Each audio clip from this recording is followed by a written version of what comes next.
Bonjour et bienvenue au Cégep de Chicoutimi. Je me présente, Marjorie Bilodeau, je suis accompagnée de Sabrina Leclerc et nous sommes toutes deux conseillères en information scolaire et professionnelle. Le Cégep de Chicoutimi est fier d'avoir produit des vidéos d'information scolaire qui vous permettront d'en découvrir davantage sur l'ensemble de nos 22 programmes de formation préuniversitaire et technique. Ces vidéos se veulent un outil supplémentaire pour vous aider dans votre réflexion. D'ailleurs, dans celle-ci se retrouve de l'information sur le programme d'études, mais aussi sur le marché du travail. Et bien sûr, sur les avantages du Cégep de Chicoutimi. Bon visionnement! Jimmy, au Cégep de Chicoutimi, on a la chance d'avoir deux voies de sortie au programme de technologie du génie électrique. Donc, on a électronique industrielle et on a également télécommunication. Est-ce que tu pourrais me parler davantage de la voie télécommunication? OK. La voie de télécommunication, en fait, c'est une voie de spécialisation qui est très vaste. Elle comporte beaucoup de créneaux, je dirais. En fait, les principaux créneaux, ça serait plus la voie d'électronique, la partie électronique, le créneau de la réseautique, le créneau aussi de la radiocommunication et le créneau aussi des communications numériques. Est-ce que tu pourrais peut-être élaborer sur ces créneaux?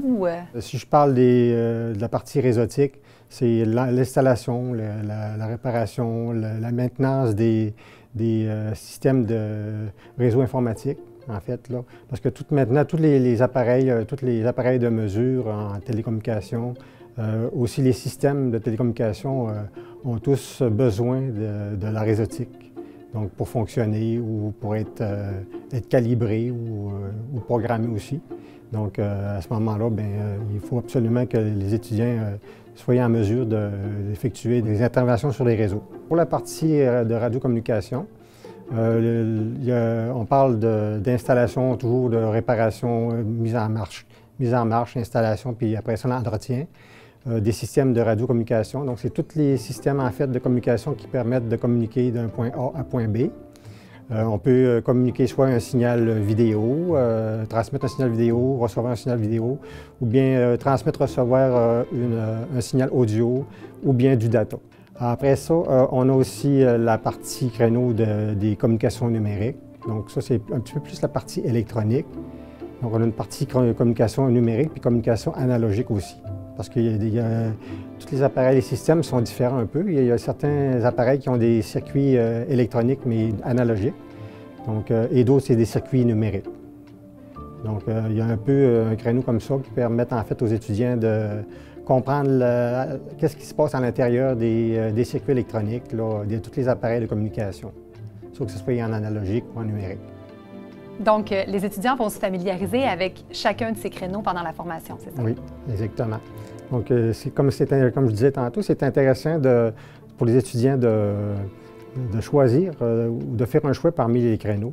Comme ça, si les étudiants n'aiment pas un créneau en particulier, ils ont toujours le choix, au moins de 3 autres choix de créneaux pour effectuer du travail. Comme ça, c'est intéressant pour tout le monde. Tout à fait. Ils touchent à tout, puis finalement, ils découvrent le créneau qu'ils vont préférer. Oui.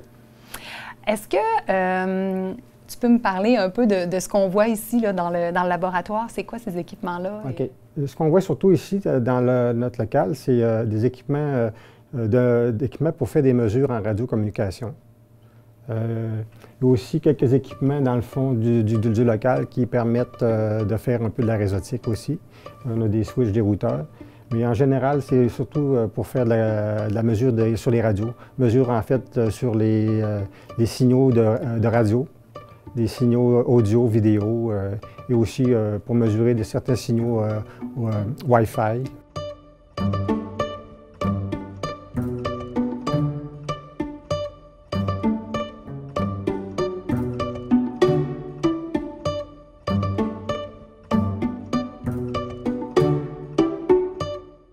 Concrètement, sur le marché du travail, ça va ressembler à quoi le quotidien d'un technologue en génie électrique, télécommunication? Ah, ça, c'est quand même, comme je disais, c'est très vaste. Donc, ils peuvent, la première chose, les étudiants, ils peuvent aller travailler à l'extérieur souvent, comme ils peuvent travailler à l'intérieur. Ils ont le choix aussi. Encore, comme je disais, il y a plusieurs créneaux, mais sauf que dans chacun des créneaux ont chacun leur attrait. Donc, les étudiants qui préfèrent travailler dehors, ils ont la possibilité d'aller dehors, de faire des travaux dehors.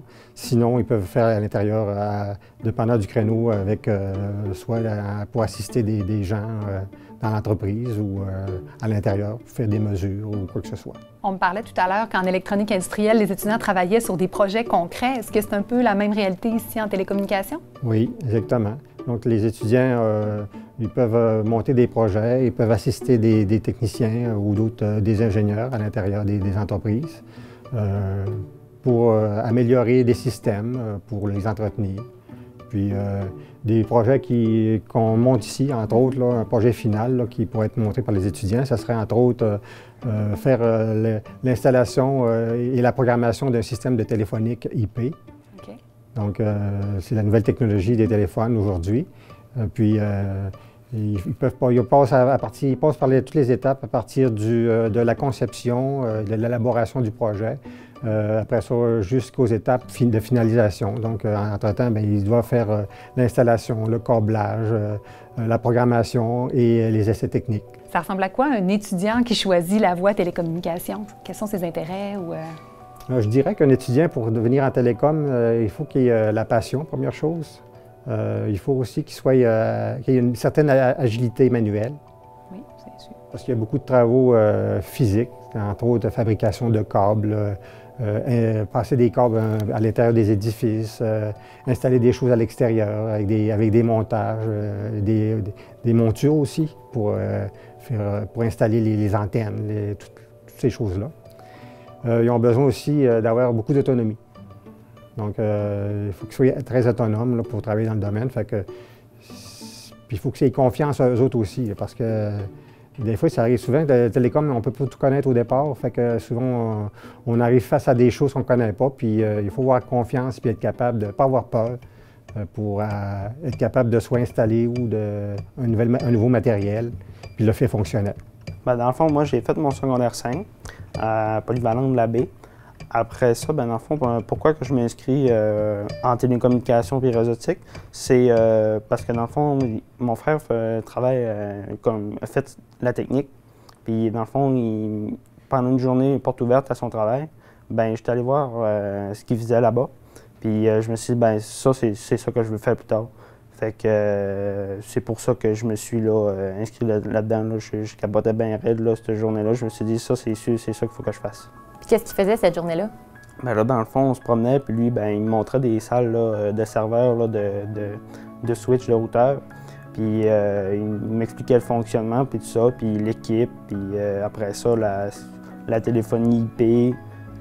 Puis là, il nous expliquait, moi, puis il y avait ma sœur aussi. Puis c'est ça, avec ce qu'il nous a montré, là, je me suis dit, non, c'est sûr, c'est ça que je veux faire. Qu'est-ce que tu penses que ça prend pour un étudiant qui désire venir étudier dans cette technique-là? Bien, dans le fond, ça prend quelqu'un d'autonome, qui est méthodique. Après ça, qui est capable de chercher pour aller trouver les informations, parce que souvent, on va être confronté là, à des situations qu'on va être tout seul pour pouvoir là, régler un problème ou installer, par exemple, de nouveaux équipements. Puis la personne la plus proche qui va pouvoir nous aider, peut-être à 2 heures de route. Fait qu'il faut être autonome. Puis il faut aussi, en même temps, dans certaines situations, on risque de travailler en équipe. Fait qu'il faut savoir coopérer pour pouvoir travailler là, plus efficacement. Puis en ce moment, qu'est-ce que tu préfères dans la technique? Bien, dans le fond, je voudrais l'environnement avec les étudiants et les professeurs. Là. Vu qu'on est des petits groupes, tout le monde est proche. Si on a besoin de temps avec les professeurs, ben ils sont disponibles pour l'on. On est dans des petits groupes, fait qu'ils peuvent nous aider. Là, actuellement, on travaille pour faire refonctionner des panneaux solaires, puis voir pour pouvoir installer les éoliennes sur le toit. Après ça aussi, on a un système là, de radio pour pouvoir là, accéder là, à distance à notre installation là, météo sur le toit.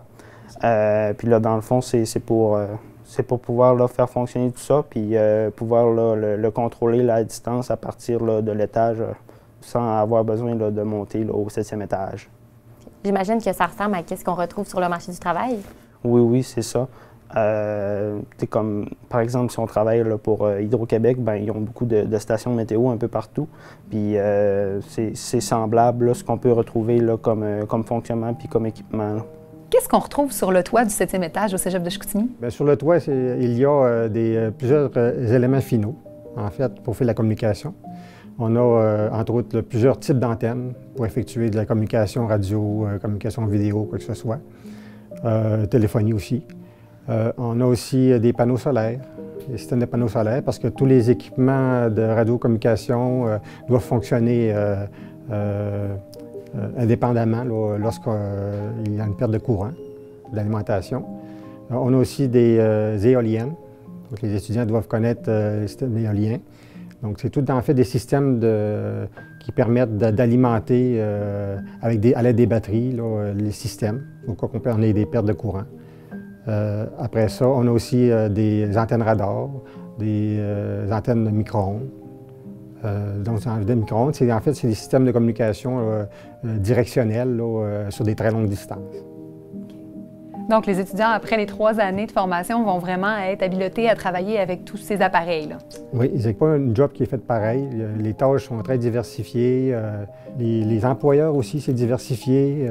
C'est pour ça que c'est plaisant pour les étudiants d'être capable de faire son propre choix de carrière, parce qu'il y a un choix de carrière à faire durant ses cours, mais aussi il y a un choix de carrière à faire après, parce que avec tous les créneaux qui existent en télécom, c'est stimulant pour l'étudiant, puis c'est plus réconfortant pour l'étudiant d'être capable de faire un choix dans ce qu'il aime. Mm-hmm. J'imagine que les étudiants ont des stages à effectuer dans le cadre de leur formation. Est-ce que tu peux m'en parler davantage? À la fin de la 6e session, donc à la dernière année, les étudiants doivent faire un stage en télécommunication ou en radiocommunication ou en réseautique. Et c'est un stage qui dure 4 semaines. Okay. Donc, en fait, c'est pas eux qui se trouvent un stage, c'est le responsable là, ici au collège là, qui trouve des endroits de stage, puis il propose aux étudiants 3 choix de stage. Puis les étudiants choisissent parmi une liste de stages qui est disponible. Puis en faisant les 3 choix, bien, le responsable lui, est capable de faire un choix éclairé en mesure, en fonction de l'étudiant en tant que tel, de savoir en fonction de ses intérêts, puis aussi ses compétences. Dans le fond, moi, je vais aller sur le marché du travail, regarder là, ce qui s'offre comme emploi, dépendamment du secteur exactement où que je vais aller travailler, là, vu que c'est une technique qui ouvre beaucoup de portes. Puis là, dans le fond, c'est ça, là, je regarde là, en ce moment là, c'est quoi pour quelle entreprise, puis dans quel domaine spécifique que je veux m'embarquer. Y a-t-il un secteur qui t'intéresse davantage? Oui, dans le fond, c'est côté là, gestion de réseau informatique, ce que mon frère faisait, entre autres. Puis ça, c'est quoi? Dans le fond, c'est de la configuration d'équipements comme des routeurs ou des switches. Après ça, s'assurer du bon fonctionnement de la chose. Faire des mises à jour là, au fil du temps parce que c'est toujours des nouvelles technologies. Il faut garder ça là, au goût du jour. Puis en même temps, ben, il faut que les usagers là, puissent aller sur Internet là, en tout temps sans avoir de panne. Le marché d'emploi est excellent en télécommunication, même qu'il manque beaucoup de main-d'œuvre. Nos employeurs principaux, ce sont Hydro-Québec. Donc, tout le monde pense que Hydro-Québec, c'est seulement pour générer de l'électricité, mais au contraire, ils ont un système de communication radio et de réseautique aussi impressionnant. Ah oui, OK. Donc, ils travaillent souvent, engagent souvent des étudiants dans le domaine. On a aussi des compagnies de minières qui peuvent engager aussi dans le nord du Québec. Et on a plusieurs entreprises là, qui font de la maintenance en radiocommunication, parce que souvent, c'est des vendeurs d'équipements de télécommunications. Puis, une fois qu'ils ont vendu à des entreprises des systèmes de télécommunication, bien, ils doivent les entretenir. Puis, aussi installer certaines tours pour qu'ils soient capables de communiquer sur des longues distances. Il y a aussi les gouvernements qui peuvent engager dans le domaine, les écoles, entre autres. Donc, entre autres, on a un magasinier qui engage des techniciens qui viennent répondre à nos étudiants là, pour fournir des équipements, leur fournir des équipements, des pièces, ainsi de suite. Les bases militaires qui peuvent engager, surtout en réseautique, les bases militaires, parce que maintenant, les bases militaires, ils ont 2 sections, une section civile puis l'autre militaire. Puis c'est surtout la section civile qui engage nos étudiants en télécom pour faire de la réseautique, pour programmer des équipements, des switches, des routeurs. En parlant justement d'équipements de réseautique, j'avais oublié de parler que les étudiants font des cours de réseautique, mais ils font une formation spécifique qui s'appelle la formation Cisco. OK. Et ils ont 4 cours ils ont une formation de 4 cours, puis ça leur permet d'avoir une certification supplémentaire en plus du DEC. OK. Puis cette certification-là, elle est reconnue Oui. mondialement? Ou... Oui, bien Cisco, en fait, c'est des équipements qui sont internationaux. Okay. Ils occupent à peu près 80% des équipements dans le monde entier. Fait que la formation, c'est une bonne formation, puis ça leur permet d'avoir des atouts supplémentaires pour la demande d'emploi. J'espère que vous avez apprécié cette vidéo et qu'elle vous aura permis de répondre à certaines de vos questions. Je vous rappelle que chaque programme du Cégep a sa propre vidéo, alors si vous hésitez parmi un ou plusieurs programmes du Cégep, je vous invite à aller les visionner. Je vous rappelle également que nous sommes disponibles pour répondre à vos questions via notre site Internet ou via le Facebook et il nous fera plaisir de vous répondre dans les plus brefs délais. Si vous désirez avoir plus d'informations, il est toujours possible de faire étudiant d'un jour dans l'un de nos programmes ou encore de visiter les départements du Cégep de manière virtuelle grâce à notre réalité augmentée. En terminant, je vous invite à nous suivre sur nos différentes plateformes et au plaisir de vous rencontrer!